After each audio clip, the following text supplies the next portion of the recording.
All right, so it's 6:05. So welcome everyone to Literary Thursdays. We're so excited to be here. We have a special author with us today. But first, let's talk about the library announcements. So my name is Casper. I'm the manager of the Canberra Heights Library. And for the announcements, summer is a time to read and explore together. Summer reading at Queens Public Library continues this month with a wide range of resources and activities for kids and adults, including programs for all ages, curated book lists for all reading levels, and much more. Learn more at summerreading.queenslibrary.org. Queens Public Library, along with the New York City Department of Education, will provide free lunches for all children ages 18 and younger all summer long. Summer meals will be offered Monday through Friday from 1 to 2 p.m. through August 30th. Enrollment is not required and there is no cost, so just drop by. For more information about free summer meals and a list of participating libraries, visit queenslibrary.org. And there's one more announcement. The school year is near, and Queens Public Library is here to welcome you and help you and your family get ready. Come to any library location from August 18th through August 24th for a physical copy of our free back to school guide, fun giveaways, and so much more. For more details, visit queenslib.org/blog. So thank you, and I believe Tejas will introduce our author today. Thank you, Tejas. Thank you, Young Kim, for being here. Young Kim grew up in Long Island, New York, before studying history at Yale University. After teaching English for 1 year in the former East Germany, she then completed the first year of law school at NYU before abandoning it in favor of her passion for the creative world. This led her to Paris to study fashion. During her second year in Paris, she met Malcolm McLaren and immediately commenced a romantic relationship. After a stint in the fashion world, including as an editor of V magazine Visionnaire, she started working exclusively with McLaren in 2000 as his producer and creative partner on projects in art, fashion, music, film, theater, advertising, and media until his death in 2010. As the sole executor and heir of the estate of Malcolm McLaren, she continues to work in the same worlds as well as writing. She has published pieces in Vogue US, Holiday, Drugstore Culture, GQ, UK, Liber, A Rabbit's Foot, The Evening Standard, and Gagosian Quarterly. She lives between Paris and New York. Welcome again, Young. And I believe you wanted to start with a reading of your work. We really appreciate that as well. Yeah, thank you very much for inviting me, and hello, everybody. And so what I'll do is I'll read an excerpt, kind of in the beginning of the book, where I explain how I got to why I got to know Richard Hell, who's the main character in the book, and how I met him, and the first time I met him. The Performer Award had been conceived by the British art curator Mark Beasley, the year after Malcolm died. Mark had worked at Creative Time, the New York public art organization, before he worked at Performa, the performance art biennial. He had discovered Malcolm's art film Shallow, 1 to 21, when it was only a few chapters, instead of the 21 it became, at a show at an art gallery in New York. After the completed work had debuted at Art Basel, several chapters were shown on the giant screen in Times Square by Creative Time. Malcolm and I both adored Mark and also his lovely wife, Sam. They became good friends. Mark was heartbroken about Malcolm's death and had the idea of creating an award to honor him. Performer made sense because it was about performance, which had been an important part of Malcolm's life. Plus, Malcolm had almost done a project with Performa just when we discovered he was ill. The first edition of the award nearly killed me, and probably Mark, but it was a big success. Lou Reed kindly agreed to present it. He had cared greatly about Malcolm, and particularly loved his album Fans. Two esteemed writers of rock and roll and art, Grail Marcus and Michael Bracewell, gave speeches as well. At the second edition of the award, the wonderful artist Christian Marclay, who was famous for his work in sound and multimedia, presented it. Glenn O'Brien, the legendary style and pop culture icon and writer, gave a speech. Who could follow this time? It had to be someone with integrity and a real connection to Malcolm. The year 2015 was the beginning of the 40th anniversary of punk. I pondered all this, and I thought of Richard Hell. He'd been in the press recently because he'd published a memoir. I didn't know a great deal about him and had never met him in person. I had first heard his name the summer I left law school. I remember going to an event at the St. Mark's Church in the East Village with some friends from Yale who were much hipper than me. They whispered that Richard Hell was there, but I didn't notice him. He had played an important role in Malcolm's career. Malcolm had been utterly inspired by him and had wanted to work with him, originally wanting him to be the lead vocalist of the band that would become the Sex Pistols. As John Savage writes in a seminal book on punk, England's Dreaming, quote, he, McLaren, copied the New York groups, says Sylvain of the band New York Dolls. He loved Richard Hell. McLaren had a new hero. Decades later, Malcolm would still speak with admiration about Richard. When I saw Richard Hell at CBGB's, he had on a perfectly groomed, torn, holed t-shirt. His head was down. He never looked up. He sang the song, Blank Generation. His hair was spiked. He had a kind of nihilistic air. He looked contemporary to me. He looked everything that rock and roll wasn't. He had a poetry about him. He, for me, was very, very creative. He really was art, and I thought, that's exactly who I want to sell in my store, that icon. That's what I was already selling.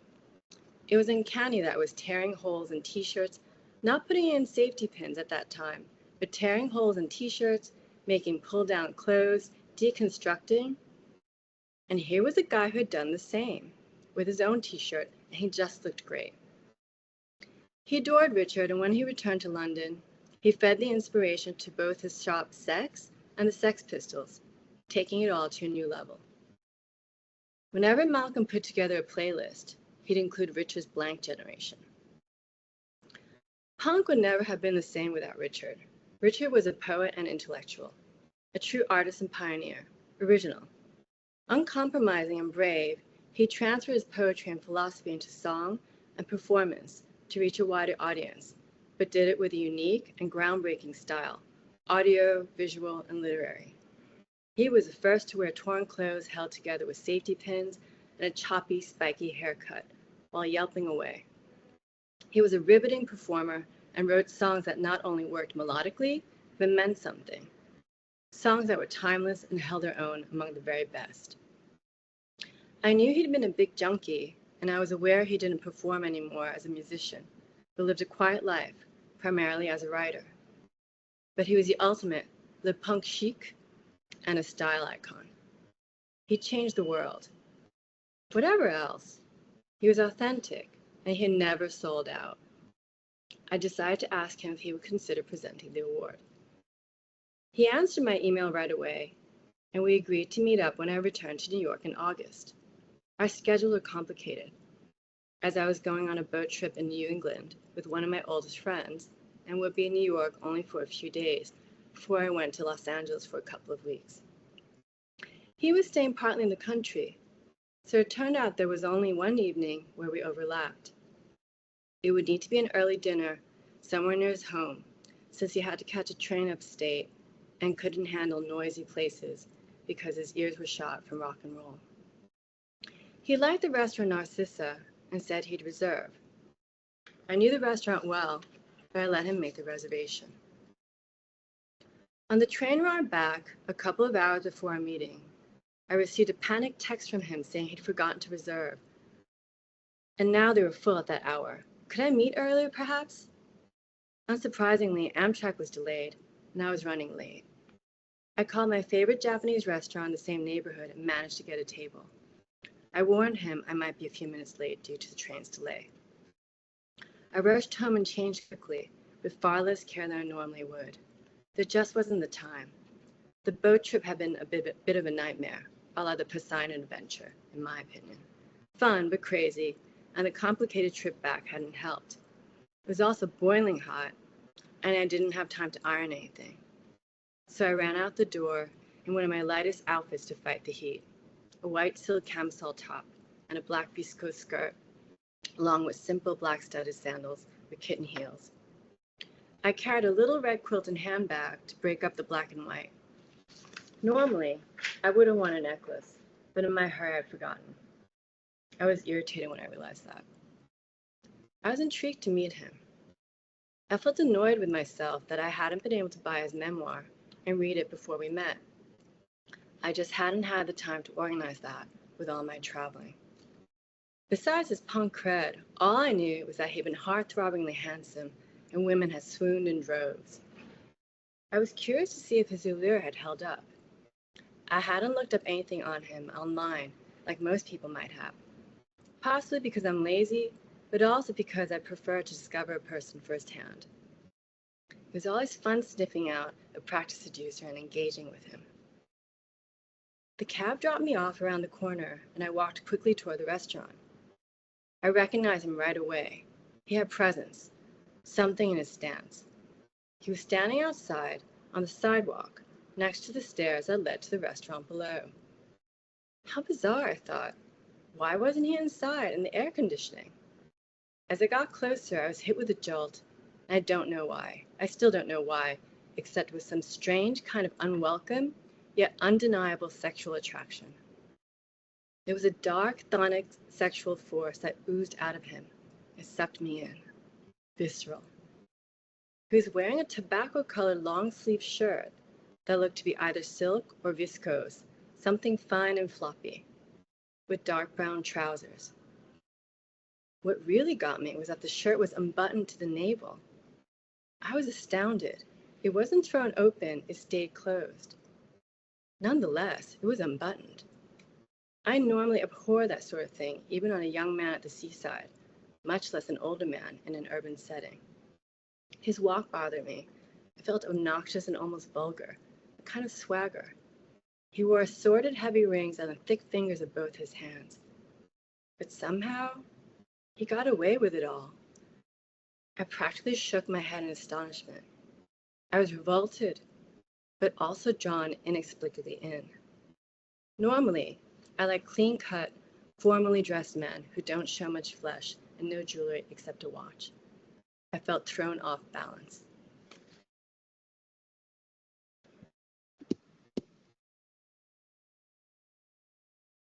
So thank you so much. That was a really good reading. And we heard you really crystal clear, but I think your video is a little blurry. Can you see me? Yes, we can definitely hear you really well, but just Okay. the video is a little blurry. I don't know what to do about that, actually. Yes. Is that better? Yeah, I guess Everybody, you look blurry too, and Tejas, and everybody looks blurry, just so you know. Okay. So yeah, we can continue. So thank you so much again for joining us. So what inspired you to write a memoir about your relationship with Richard Hell?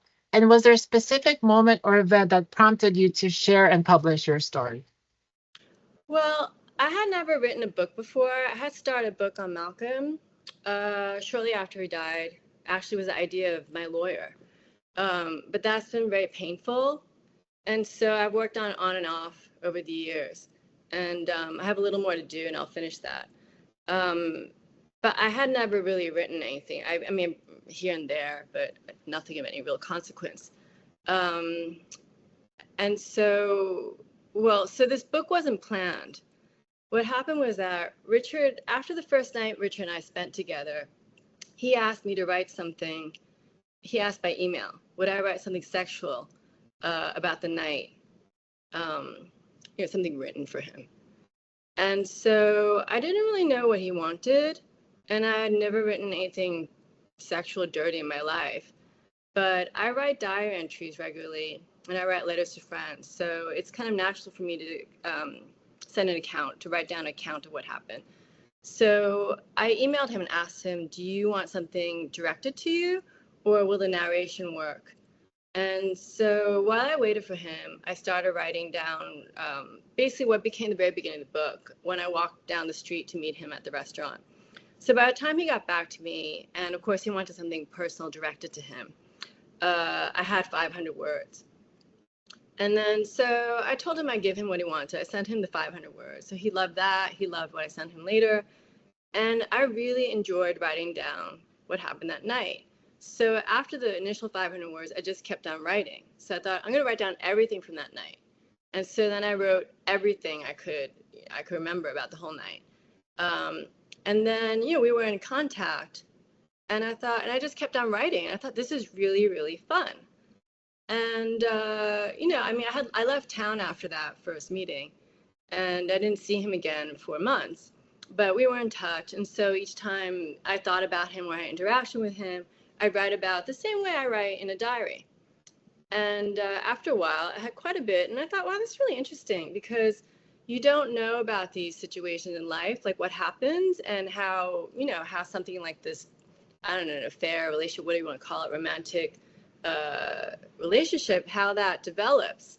So I thought, wow, actually this is a very interesting document.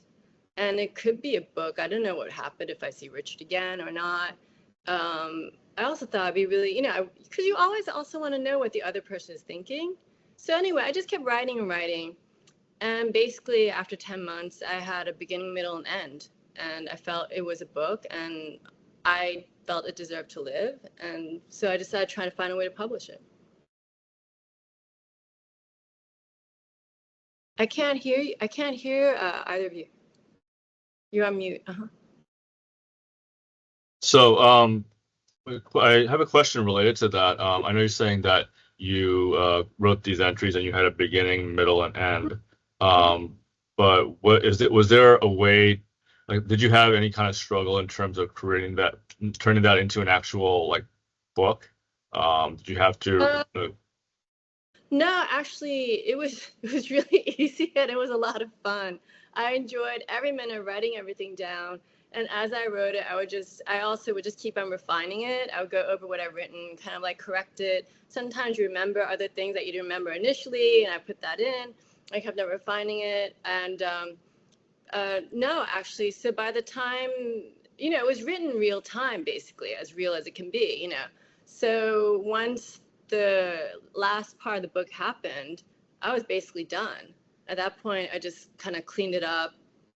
And eventually, finally, when I was ready to publish it, I got a professional editor to help, kind of do some cleanup with it. But no, actually, it was not actually work. It was really just fun. And I had to stop myself from continuing. So yeah, it was an experiment that turned into a book, basically. It wasn't planned at all. It just kind of happened. Right. And can you describe the process of publishing? 'Cause I noticed, I mean, some would say that it's self-published. I see that there was initially like a 2000 copy run under Ubu Gallery, and then the new edition is under Fashion Beast Editions. So, can you? So I assume it's self-published, but if you can discuss that, and also if you had tried to traditionally publish it, and how that process was, if at all, if you did try to do that. So while I was writing this, I showed this to a couple of people who have been incredibly helpful, incredibly supportive. So I didn't know what this could become. So early on, well, soon actually. So this story starts in Thanksgiving time, and then around Christmas, I thought it could be a book. I thought it could be the beginning of a book. I don't know. It was just an idea. But at that time, I had a literary agent in London. And I sent it to her, and she thought she thought there was something wrong with me. She basically said I should go get my head checked out. She said, I don't know why you're doing this. I don't really know. I'm really concerned about you, which to me kind of means you're crazy. so then I was confused because I mean, no, none of you know me, but I thought, I consider myself a pretty realistic person. Um, so then I thought, I don't really understand. And then I showed to a good friend of mine, a writer, a very good writer named Michael Bracewell, really lovely man. And he said, no, he said, this is really, really good. You should continue, and your agent is crazy. So continue. So I was like, okay. So then I continued. And then at one point I told another friend of mine who's a curator, a German woman, who speaks perfect English. And I showed her what I was doing. And she loved it too. And she encouraged me. So I continued the book. And then finally, in April, I met up with a friend of mine. His name is James Truman. He used to be the artistic director of Condé Nast, like in the 90s, going to early 2000s. And so I just told him about it, and he read it, and he really loved it. And he was very, very supportive. And so I thought, okay, well, I have something, but I didn't have enough for a book, because basically what happened was that Richard was. So the background for people who don't know, when this happened with Richard, when I initially met him, when I just relayed to you, he was married. He'd been married for about, he'd been with this woman and married for like 17, 20 years. But then about nine months later, I guess. Well, I met him in August, and then by the spring, his wife had caught him cheating and had left him. And so then he was, I guess, single. I don't know. And then so he started hitting on me. And then over the summer, I guess he got together with a woman he had the affair with that, broke up his marriage. But Richard Hell, I don't know if you know his reputation, he's a big ladies man, real kind of typical rock star mentality. So I guess one woman is not enough for Richard. So I guess he needed a second one. So that's how we got together. And the thing was, he was cheating on his girlfriend by then. And he felt guilty. So he keeps on trying to stop seeing me. So the book has that too. Also in real life, I didn't know if this would continue, if I would see Richard again, if I'd have enough for a book, or what would happen. I had no idea. And so anyway, so this all happened, and I had the encouragement for these different people. And then finally, by the time the end of the book happened, I actually had enough for a book, and it made sense as a book, and I had a good ending. And then I thought mistakenly it'd be relatively easy to publish it. But it was a total nightmare. I had at that time a new agent, actually a top agent here at Janklow Nesbitt, and he shopped around and no one was interested. People helped me in the UK. I tried everything. I approached publishers directly. One person finally told me that it was a publisher, someone in a publishing house, said, "We don't know what shelf to put this on." I said, "What do you mean bookshelf? I mean, who buys books on a bookshelf like that? I buy something because I'm interested. I don't think, oh, today I'm going to buy fiction. Let's go look at the whole fiction section." Anyway, but apparently that's how they look at things. She said, "This book, we don't know what shelf." So I understand that actually. This book it doesn't have an official classification. The closest is memoir, but it's not exactly memoir either, because it was written as it happens. So in a way, it's technically diary, but on the other hand, it's written like a novel. So, it's about music, about this and that, but it's not, it has elements of, it has sex, so it's erotic, but it's not an erotica book either. It's all these things in one. And since it didn't fit into any known category, the publishers, I guess they don't know how to market it, I guess. And so nobody wanted it. So I tried everything. And then finally, Grail Marcus, who also was very supportive, and James Truman both told me the same thing. They said, "Look, if you can find a way to publish it yourself, just print like 500 copies and get it out there. I think the book will find its way." So at that time, my friend who had the gallery, Ubu Gallery, he was interested in doing it. So because he thought it'd be fun. He's really into music, and anyway, so we did. And what is the Ubu Gallery? It's an art gallery. Okay. It's an art gallery, yeah. And galleries publish books. And I guess the connection between my book and his gallery, because it's surrealism, it's mainly Dadaism and surrealism. Actually, punk is surrealist and Dadaist. It comes to that line of thinking, which is actually Grail Marcus's book, Lipstick Traces. So anyway, so we did the initial 2000 limited edition print run. And then, I had good feedback. People really liked it. So I decided to continue myself. And in the end, because I couldn't find a I ended up publishing it myself. And what was really fortunate for me is I was actually able to get distribution, because that's a major stumbling block for anyone who's doing it themselves. And what happened was I was talking to Omnibus Press in the UK, which specializes in books about music, pop music mainly, about a book on Malcolm. I realized they distributed books for other people. So I asked them, would they distribute? And so they kindly distributed for me. So then I had distribution. And then in the fall, I met a wonderful woman, most amazing woman. It was a publicist named Caitlin Phillips. So she's helped me with the press. And so I got all the pieces together myself, is basically how it happened. And I was also wondering how Brad Easton Ellis got on board. I know you were on his podcast, and yeah, it kind of took off. It seems like after he kind of got behind it. So he's wonderful, Brett. He's really wonderful, so generous, so kind. What happened was I didn't know Brett, but when I first printed my book with published it with Uber Gallery, I spoke to a friend of mine named Ira Silverberg, who's quite influential here, who's been a major part of the literary world for many years as an agent. He worked with people like William Burroughs, and then he's also worked with the National Endowment of the Arts, and he worked with Simon Schuster. And Ira, I had been sent to Ira as a potential agent for me. This is a long time ago, is when I started my book on Malcolm. But then he went to work for the National Endowment of the Arts. But I kept in touch. And so when I had this book, I asked for his advice. And he said, oh, you should talk to Bret Easton Ellis and get on his podcast. And he just gave me Bret's email. And I emailed him. And he said, sure, I'll look at it. So I posted the book to him. And then I didn't hear back. So then I just said, oh, I'm going to be in LA actually next month in case you want to meet. I don't know if you're interested. So I said, no, I really like the book very much. I definitely want you on. So that's how that relationship happened. And he's been really so wonderful, so generous, and so cool. cool. One last publishing question. I was curious. I know the book was kind of designed like the old books of the Olympia Press, a lot of these banned books and erotic books of the 50s and 60s. How did that come about? Was that a conscious decision, or who made that happen? Yes. Well, I mean, I have to say one thing about having done this all myself is that I controlled every single part of it.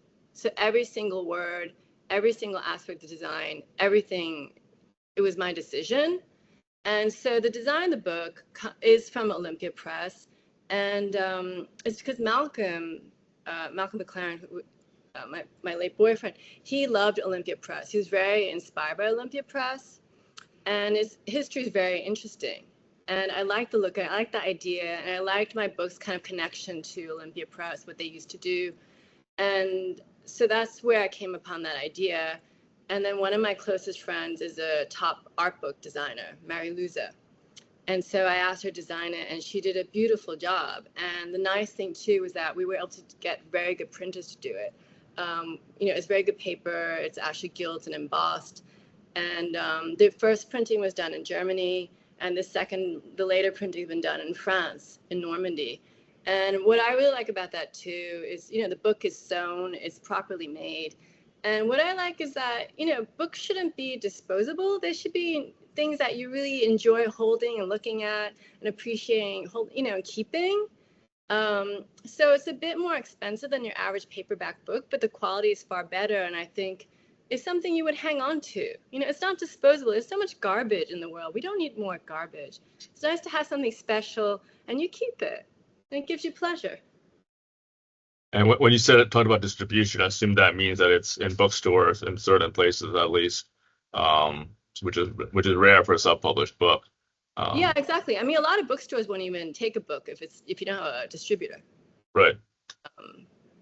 No, you need a distribution, because basically what happened with the gallery initially was that, we were just doing it through the gallery.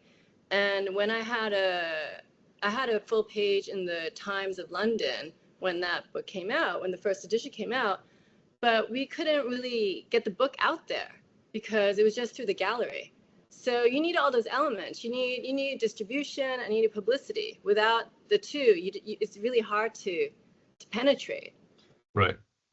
Right.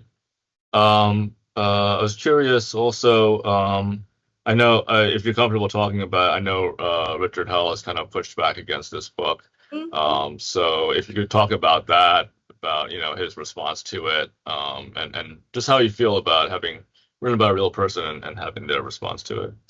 I mean, I knew Richard would be upset. I mean, that's normal. Richard, of course, couldn't see this coming. I don't think anyone could have. And I thought about it, and I was the reason I felt comfortable doing it at the end of the day was because I felt my book deserved to live, and also more importantly, he writes regularly about his own sex life in gory detail. He's known for that. He's known as an erotic writer, and about his sexual conquests. And actually, his memoir. I mean, he apparently got permission. I'm sure he did from everyone he writes about, but his memoir has been criticized that he talks too much about all the women he bedded. I don't see a problem with that, but people have brought that up. So to me, this is only part of what he does. It's kind of his normal thing. Why would anyone be surprised? This is what he does. And I knew Richard would be upset, and he was upset. And he said to me, "How can you do this to me if you say you love me?" And I said, "I do love you, but I love my book more than I love you." And I said, and as an artist, you should understand. You should understand. You are an artist. You should understand. And do you think there's a double standard in terms of you being a woman writing about a love affair versus him being a man writing about his conquests? I don't know if there's a public double standard. I think it's just that I think Richard's used to getting his way with women. Okay. I guess that leads me to my next question, which is, I know you said something. I think you said he was only the third man you'd been with.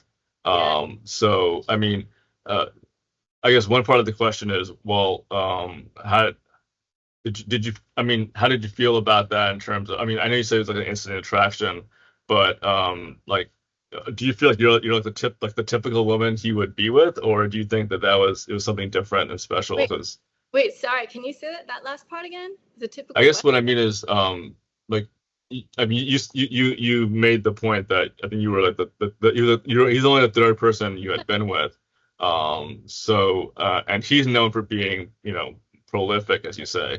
So I mean, did you feel like you were different people? I mean, how did that work in terms of your relationship? I actually didn't even think about that. I don't think this is common, but I have love at first sight, or I know right away. It's like as soon as I see the person, I know. And although, yeah, he was only a third man I slept with, but Malcolm was the same thing. It was different, of course. I mean, I never thought Richard, it would be a long-term relationship, serious relationship. I was just really curious, it was major physical attraction and curiosity, really. But I mean, Malcolm, I saw him from across the room at a party, and I just thought he looked wonderful. And I knew hardly anything about him. I knew very, very little about him. And I just thought he looked great. I just thought he was fun, like a wonderful person. And I'm actually a shy person. I don't like talking to strangers, or it's not like I don't like. I'm kind of like uncomfortable approaching people and things like that. Once I talk to someone, I'm fine. But I'm basically shy in that kind of event, like a cocktail party. I don't like going around and talking to random people. But Malcolm, I saw he just looked so wonderful. I just went right over to him, and I said to him, and I don't know why, because it's not true. I said, "I've always wanted to meet you." Did you know who he was? I knew who he was, but I hadn't known all the things he'd done. I knew very little about him, actually. I knew he was involved with the Sex Pistols. He managed them, and I knew what he was doing at the time. At the time, he was working to make Warsaw hip for the Polish government, and he had a Chinese girl band he was working on, and I knew about his Paris album, but I didn't really know all the things. I didn't know his whole history in fashion. I didn't know all his other solo albums. I knew very, very little about him, but there was just something about him I saw from across the room instantly, and I was right. And so Richard, too, the moment that I read right now, I don't know. It was just something. It was just completely. It was like being knocked over the head. Okay, great. So I can ask plenty of other questions. I do encourage people though to write questions in the chat. There is a question in the chat, and I'm going to ask you that question. It's was Malcolm McLaren the subject of the great rock and roll swindle? Yes, it was actually his movie. He created that movie. He wrote it. It was his concept. It was taken away from him through John Lydon suing him. But and then all the credit, everything was taken away from him. But it was his movie. It was his concept from day one. And it started out as a different movie called Who Killed Bambi, actually, which was initially being directed by Russ Meyer. Okay. Mm-hmm. Well, cool. Can you describe how you got interested in and involved in like the punk rock culture world? I have not gone out of my way to get into the punk world.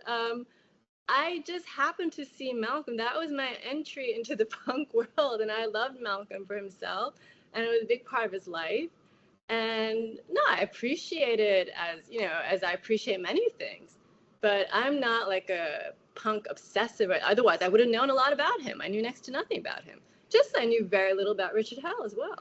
It's not, I mean, I care about these things at intellectual, academic kind of level, artistic level, but I am not, I mean, because there's so many crazy punk fans, especially men out there. But I'm not one of those. I like punk. I think Richard is a really good musician. I think those tracks he made are really great. They're really wonderful to listen to. I think it's generally good. And he was an amazing performer. And I appreciate other punk music, including, of course, what Malcolm did with the Sex Pistols and everything. But I am not like a punk obsessive. I'm not a punk groupie. The only groupie I was ever was Mikhail Baryshnikov. Cool. So I know you are a published writer. I mean, you write articles in different magazines. So can you describe the how different it was to write what you might call erotic fiction? I know you started out, with Richard's like encouragement, writing these passages. But yeah, if you could just describe, just in terms of aesthetics and or maybe even the way of writing, however you want to describe it, just if there was any differentiation there. Or what's your experience of it? Yeah, I didn't know. First of all, I only learned this after my book came out. I didn't know there was a big thing about the skill, let's say, of writing about sex. Like, it's a big deal in literature. I didn't know this at all. I just wrote it just to describe it as how I saw it and the way I would have written it, I would write for myself. The surprise is that apparently I'm very good at it. I had no idea. But I just wrote it as it came to me naturally. That's all, actually. Great. And cool. Casper, do you have any questions? Oh yeah, on the back cover there's like a lion. What does that mean? The lion represents Richard because in the story, I liken him to a lion. Yeah. That makes sense. And why is red orange your favorite color? It just is. It's always been my favorite color. I don't know. I've always loved red. And why did you leave law school? Oh, well, the real story is a long. Okay, someone's asking to see the book. I'll show them. The book is like this. Anyway, I left law school. Well, first of all, I didn't really want to go to law school. I always wanted to be. Originally, when I was a child, I wanted to be an artist, but not many parents want you to become an artist. And I'm from a Korean immigrant family. It was the last thing my parents wanted. They just want you to have a secure job, which I completely understand. I totally understand. And in most cases, that's the best route. But for me, it wasn't, because I always wanted to do something artistic my whole life. And the problem was I was good at school, so that made it even worse. But when I got to Yale, I did have it's quite open liberal arts education. I studied history, but you could do all kinds of things. So I studied a lot of language. I did French, I did German. I took art history classes with people like Linda Nochlin and Vincent Scully, who were legendary, which I didn't fully appreciate at the time. I took a drawing class. And then also I learned that you could take classes in costume design, or you could take classes in graduate schools as an undergrad. So while in my senior year of Yale, I took class in costume design at the drama school. And I just loved it. I loved it so much. So what I would have loved to have done was become a costume designer. But at the time, I mean, David Geffen really has done an amazing thing in donating a lot of money to Yale Drama School. So now it's free. As soon as you get in, it's free. But at the time, it was the same price as law school, and I couldn't afford that. So the kind of default job or career path, well, if you're not going to be a doctor, is law. So that's how I ended up in law school. And I didn't mind it, but I didn't really plan on living my life as a lawyer. I thought I would work a couple of years, pay my loans back, and then do something creative. But in the February of my first year of law school, so I started in like August, September. In February, I went shopping. A friend of mine told me, why don't you go to the Barney's warehouse sale to get a suit to interview in? Because at that time, at the first year of law school, you're interviewing for jobs for the summer. So I love shopping, of course. So I went to Barney's and I wandered around. And I like to look at everything. So I went to the basement with the men's department. And I was walking around. A man jumped out at me. He said, I love your coat. I love your coat. I was like, who's this random person? And it was a man who's working there, the sales floor. And his name was Gene Krell. And it was a low point in his life. And he had before had a shop on the King's Road called Granny Takes a Trip, which is very famous. And he knew Malcolm, he knew Vivian, he knew everyone. And so anyway, he looked at what I had and he said, what are you buying? I said, oh, so he looked at a cardigan I had in the bag and he said, oh, Vivian Tam. I said, yeah. He said, do you know Vivian Westwood? And I said, yeah, of course I know who that is. And he said, oh, well, she's a really close friend of mine. I'm going to go to Paris in a couple of weeks to her fashion show. And I thought, why is this guy working at the warehouse sale going close friends with a fashion designer going to her fashion show in Paris? And I was like, oh, that's okay. I was like, that's really strange. And he said, oh, we should have dinner. We should have dinner. And I was like, okay. I had never met a stranger before in my life. Everybody I had met was through someone or through school or something. He gave me his number and I went back to my dorm. And I said to my roommate, I said, Ursula, I don't know. I met this man. He's very interesting. He said he knows design. I said, I don't know. He gave me his number. He said to meet up again. And I said, I don't know if I should. I don't know if I should call this guy. And she's like, I have no idea. And then I thought, he's at work right now. This is, of course, way before cell phones. And I thought, he's at work. I'm going to call his number. If his answering message sounds normal, I'll get in touch with him. If not, forget about it. So I called the number, and his message was really weird. So I forget about it. I'm not having anything to do with this guy. I crumpled up the number. I threw it in the trash. A couple of weeks later, this is when Paper Magazine was like a really happening magazine. So I was looking at Paper Magazine, I was flipping through it, and at the end, you had the party pages. And there were these pictures from a party for Gianfranco Ferré, the designer. And this guy, Gene, was in one of the pictures. So I thought, if he went to this party and they bothered to publish a photograph of him, then he must be worth seeing. So I ran back to Barney's. I knew he worked at the Armani floor. And I saw him. And I said, oh, I'm sorry, I lost your number, And that's how I got to know him. And I learned, and he knew everybody, Gene. He knew everybody on earth. He introduced me to Bill Cunningham. He introduced me to like Isabel Toledo, the designer. He introduced me to stylists. He took me to Suzanne Barsh's wedding. He introduced me to the people of Visionaire. Like he introduced me to all these people. And I just thought, why do I have to do something I don't really want to do? Why everybody else is doing things they want to do with their lives? Why do I have to do something I don't want to? Dig a hole and dig myself out of it. So I decided to leave. And that's, and then eventually I found my way to fashion school through Gene's recommendation. But Gene, though, soon after, it was a low point for him. And he then went to work for Condé Nast because they were expanding to Asia at that time. And he had spent a lot of time in Japan. He could actually speak Japanese very well. And so the first magazine they opened was Korean Vogue. So Gene went to Korea, and they needed someone who knew everybody. He knew everyone. He knew all the photographers, designers, models, stylists, and so they needed someone like that. So he went to work at Korean Vogue, and then he eventually became the artistic director of all of Condé Nast Asia, and he retired a few years ago. Cool. I have a related question, which is, I know there's a lot of descriptions of clothes in your book. So I was wondering, was it a conscious decision? And is there a meaning behind that, or what is the Yeah, reason? everything about my book, which is unusual, nothing was thought out. I just wrote it as I would for myself, honestly. So I love clothes, and I love describing them and thinking about them. And so that's the only reason why it's like that. Everything, I'm an instinctual person. I'm not an analytical person to begin with, but in terms of this book, especially as it was an experiment, I really just wrote it the way I would write for myself. If you read my diary entries, you would find them very similar. Obviously this is cleaned up, you make it better, you refine it, but it's the same thing. Cool.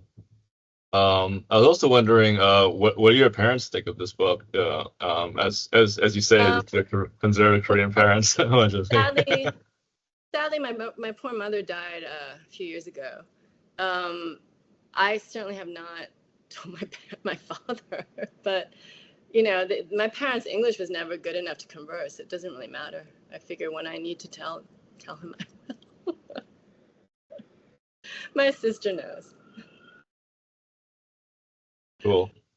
Yeah, I'm a writer myself, and my dad never read my books. Uh, Cool. Did you find that I guess your Asian American background had any influence on your relationship with either Richard or Malcolm? Like, I don't think there's they're any. complicated. I don't think they're specific. It's just a part of me. I can't really take it out, because also I'm not just a one place anymore. I never was. I'm the oldest child of 3, and my parents moved to the United States when I was 1.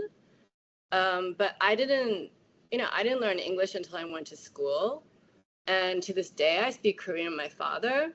And until I went to Yale, I never used cutlery. I only used chopsticks. So it's an inherent part of me. So in a way, I am American, but I've never felt really American either in a way. And since now I spent so much time in Europe, I went there to go to the fashion school when I was 26. But, I also lived there before. I lived in Germany for a year teaching English. And Right. I spent a lot of time there. So since I was 26, I have spent half my life at least in Europe. And then I was with someone English, Malcolm. So I'm kind of a mixture of all these things. I'm not like one thing or another at this point, at least. Have you been back to Korea? Have you spent any time there? No, because my mother had family, and my father didn't really have close family. They had all moved to the United States, and it was very expensive, whatever. But last time, I've only been there twice. Once when I was 4, and once when I was 12. And everyone talks about it. It's become so trendy, and people are obsessed by it as well. And it's kind of amazing. I have friends in London. I have a friend who's obsessed with the series. She's taking Korean lessons. She's traveled there many times in the last few years. I have other people too. They're all curious and they're taking cooking lessons. They're watching. So I'm aware of the fascination, but I haven't had a reason to go back. If I have a professional reason, of course I'll go back. But I guess my memory is that when I went there when I was 12, I was constantly criticized for not being Korean enough. So it was either like, why aren't you eating hamburgers all day long? Or like, yeah. But why don't you speak Korean exactly like everybody else and behave the same way? So for me, if I go to Japan or China, no one cares. I'm not Chinese or Japanese. But if I go to Korea, because I am Korean, I was judged constantly. It drove me nuts. And Korean culture is very in your face. So the more people care about you, the more nosy they are, and more advice they give you. Yeah, I think Indian culture is the same way. I've been back to India. Probably. But I would like to go back, but I need a reason to go back. Yeah. Awesome. Casper, do you have any other questions? Well, I know that Banned Books Week is coming up next month, so we've been asking authors, what is your opinion about banned books? Well, I think the current trend is extremely disturbing. I don't know. We're going back to the 1950s. I don't really understand this. Because also the problem I have too is that everything is readily available for everybody, including children, on the internet. So, and the kind of things I see in advertising or just even like in casual passing, I don't know. I don't think I would have allowed children to see that. So the fact that they're actually banning literature and even things like Judy Blume, I find really shocking and disturbing. I think it's terrible. And this is supposed to be a free world. Um, it's terrible. It's a kind of fascism. And I know in your book you said that you have 10 projects at the same time. So what projects are you working on now?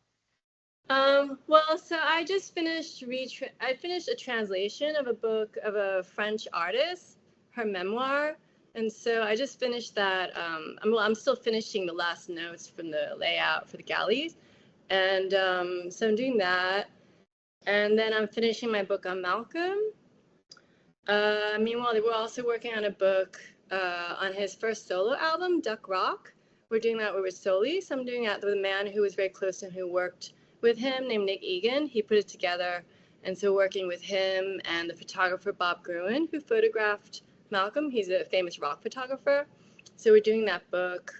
So we're in the midst of compiling all that. That's another project.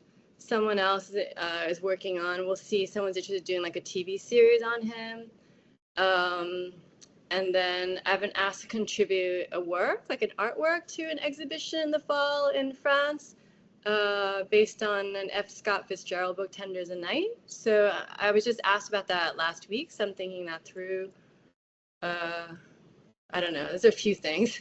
Oh, and also I'm working on an exhibition of my book.